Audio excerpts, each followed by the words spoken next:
अस्सलाम वालेकुम नाजरीन, मेरा नाम असगर शहजाद है और आप देख रहे हैं प्रोग्राम पाकिस्तान की आवाज़।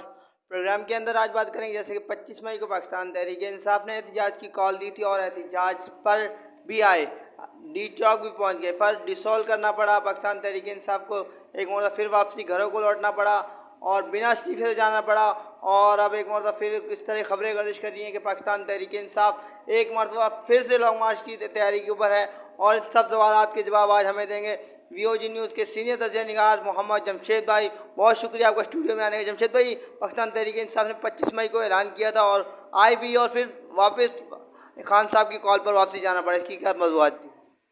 इसकी बड़ी वजूहत ये थी कि महमूद खान जो कि केपीके के वज़ीर आला है, उन्होंने ये कहा कि राणा सनाउल्लाह ने यह ऐलान किया कि जो जलसा गाह के अंदर लॉन्ग मार्च के अंदर जो आवाम है तो उनके ऊपर ऐसी सेलिंग की जाए या फिर वो जंपे मार मार के वहाँ से भागे।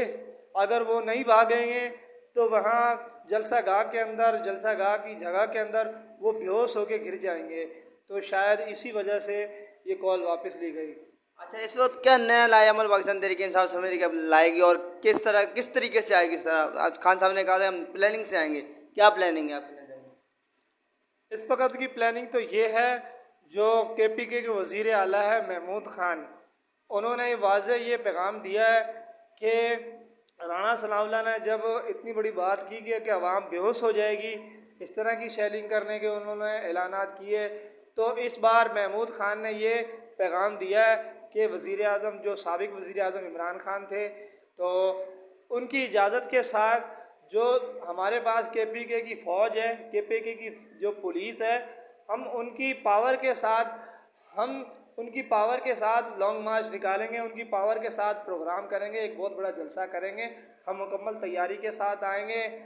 अगर इन्होंने कुछ ऐसा किया तो इस बार हमारी तरफ से सेलिंग की जाएगी। ये तो एक बहुत बड़ी खाना जंगी होने जा रही है। इस हालात को काबू करना चाहिए इमरान खान को, और पाकिस्तान के इस वक्त के जो वज़ीर आज़म है शहबाज शरीफ साहब, इनको चाहिए कि बैठकर इस मसले को हल किया जाए। एक कदम इमरान खान को चाहिए पीछे हट जाए और शहबाज शरीफ को चाहिए ये भी एक कदम पीछे हट जाए। बैठकर कोई ऐसी डिस्कस करी जाए कि जिससे आवाम का नुकसान ना हो, पाकिस्तान का कोई ऐसा नुकसान ना हो।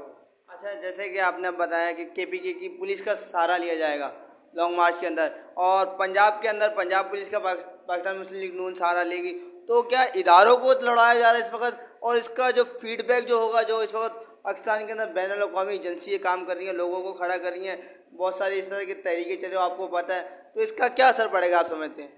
ज़ाहिर है इसका बहुत बड़ा असर इदारों पे पड़ेगा, पुलिस पे पड़ेगा, और सबसे बड़ा जो असर डालने की कोशिश कर रहे हैं ये फ़ौज के ऊपर कि फ़ौज के ऊपर उंगली उठाई जाए। अल्हम्दुलिल्लाह ये कौम फ़ौज से मोहब्बत करने वाली है, ये कौम पुलिस के साथ मोहब्बत करने वाली है। ये बेचारे अपनी मेहनत करते हैं, ये सिर्फ हुक्म के ऊपर काम करते हैं, लेकिन इनको शायद गलत इस्तेमाल किया जाता है। तो बहरहाल इनको चाहिए कि जो इदारों के ऊपर ये इस्तेमाल कर रहे हैं, इदारों को ये गलत इस्तेमाल कर रहे हैं। वैसे अगर देखा जाए ये लॉन्ग मार्च है, धरने हैं, ये तो सबका हक है। ये कोई किसी मुल्क के ख़िलाफ़ या फ़ौज के ख़िलाफ़, किसी इदारे के ख़िलाफ़ नहीं कर रहे। आपने उन्हें उतारा तो वो भी आपको उतारने की कोशिश करेंगे। ज़ाहिर है हाथ के ऊपर हाथ है। चलें, बहुत शुक्रिया हमारे साथ मोहम्मद जमशेद से सीनियर तजिया निगार वीओजी न्यूज़ से, और अपने मेज़बान असगर शहजाद को दीजिए इजाज़त और देखते रहिए वीओजी न्यूज़।